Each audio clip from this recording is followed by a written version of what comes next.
Labdien! Ir pienākusi mūsu 12. diena. Izaicinājums jau ir pusē. Ejam jau uz otru galu, kad tuvosies jau noslēgums. Šodien, ja tā godīgi, bija diezgan grūti saņemties šo video un sākt zīmēt un ierakstīt video, bet šodien ir foršs datums, 12.12. Un tas vēl dod lielāku stimulu saņemties un darīt. Un ņemot vērā kādu maratonu izaicinājumu, ir jau 12. diena, tad ir jāsaņemās un jāsāk darīt. Tātad šodien piedāvāju jums zīmēt kādu savu sapni, kādu savu mērķi. Bet atšķirībā no iepriekšējām reizēm mēs bišķi savādāk darīsim. Šodien zīmēsim mūsu mērķa zvaigzni, mūsu mērķi. Tātad mēs sākumā zīmējam apli. Aplī ievelkam dažas neiro līnijas. Tas ir kā spēks, enerģija, kas ir mūsu virzīs uz priekšu, mūsu mērķim, mūsu sapnim. Piešķirsim enerģiju. Un tad iezīmēsim, sadalīsim apli 8 gabaliņos. Bišķiņ šī vāk sanāca, bet nekas. Un uzzīmēsim zvaigzni. Mums tāda 8-dalīga zvaigzne, kur starus var lielākus, mazākus zīmēt. Un esam iezīmējuši zvaigzni. Katrs stars šai zvaigznei nozīmēs kādu mūsu mērķi, mūsu vēlēšanos. Šeit droši varat ierakstīt, kas tas ir. Es šoreiz atturēšos no rakstīšanas, lai visi tie mani mērķi paliek pie manis. Bet princips ir tāds, ka, piemēram, jūs paņemat rakstāmo un ierakstīt, piemēram, finanses vai attiecības. Te varat pat rakstīt no kādas summas līdz kādai summai jūs gribētu saņemt un kā tas atnāks pie jums, kādā veidā jūs to sasniegsiet. Un katram staram tad dodam šo te notikumu. Kad šis viss ir izdarīts, nākamais, ko mēs darīsim, mēs iezīmēsim arī apļus.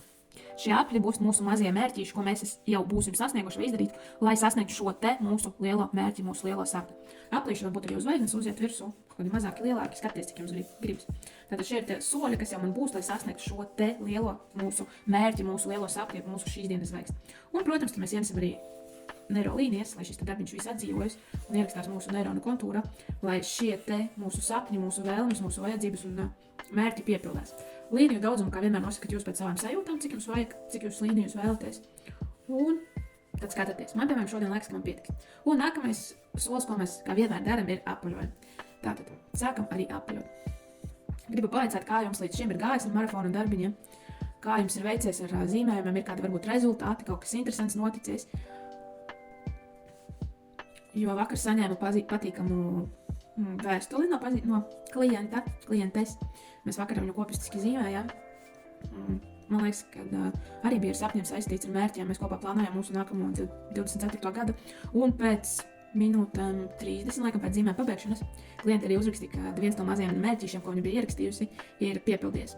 Respektīvi, vakar diezgan ātri mēs sasniedzām šo te mazo mērķīti un bija patiesi prieks par to, kā šis zīmējums vakar ātri iedarbojās un klienti varēja sasniegt savu šo te mazo uzdevumu. Tāpēc priecāšos, ja arī jūs padalīsieties ar savām sajūtām, savām rezultātiem un, protams, arī saviem darbiņiem. Zem video esmu atstājusi arī savus kontaktus sociālajos tīklos, lai mierīgi varat man uzrakstīt un nodot šo te informāciju man. Tātad šodien mums jau ir 12. diena, kad 12 dienas zīmēšu dažādas tēmas, dažādas tehnikas. Varbūt jau ir kāda favorīta tehnika, kas jums liekas interesanta, ko gribētos vēl padziļinātāk apstīties, to droši arī dod man ziņu, un tad izdomāsim, kādā veidā šo te atrisināt. Protams, tāpatās kā iepriekšējās dienās, pirmajās dienās teicu, kad atzīmējot mani kādā no sociālajiem tīkliem, es veikšu izlozi un piedāvāšu pēc tam konsultāciju ar sevi, vai kopā pazīmēsim, vai iziesim kādu coachinga algoritmu un pastīsimies, kādu jums aktuālu tēmu, notikumu un tā brīža situāciju atrisinām. Tāpēc droši cītīgi dalamies, varbūt komentējam arī šos te video, jo balva ir fantastiski, es teikšu.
apaļošanu esam pabeiguši.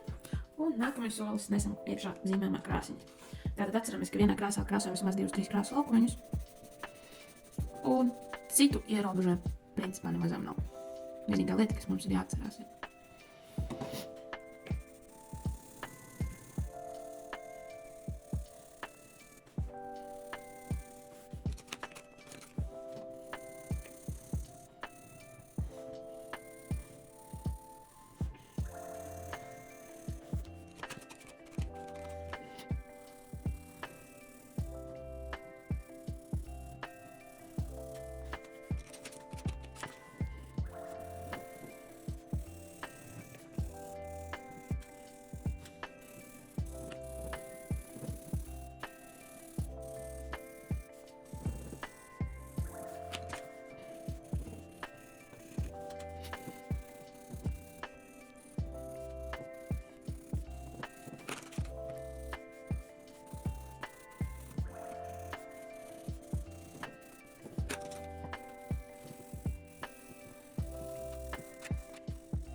Nu, ko, esam pabeiguši mūsu zīmējumu. Iezīmējam, tad nofiksējam mūsu fiksācijas figūru, ko jūs vēlaties nofiksēt kā rezultātu šim te darbiņam. Es domāju, ka man jau tas izdevies, jo zvaigznes iezīmējusi bišķīt redzamāk nekā visu pārējo. Un, kad ir nofiksēta figūra, tad atcerieties, ka nākamais, ko mēs darām, ir arī nofiksējam. Tad arī ievelkam lauka līnijas, kas piedos papildus enerģiju mūsu darbiņam. Un rezultāts varbūt būs savādāks, nekā mēs būsim plānojuši, bet jebkurā gadījumā labāks ar tādu atrisinājumu, varbūt kā mēs negaidām.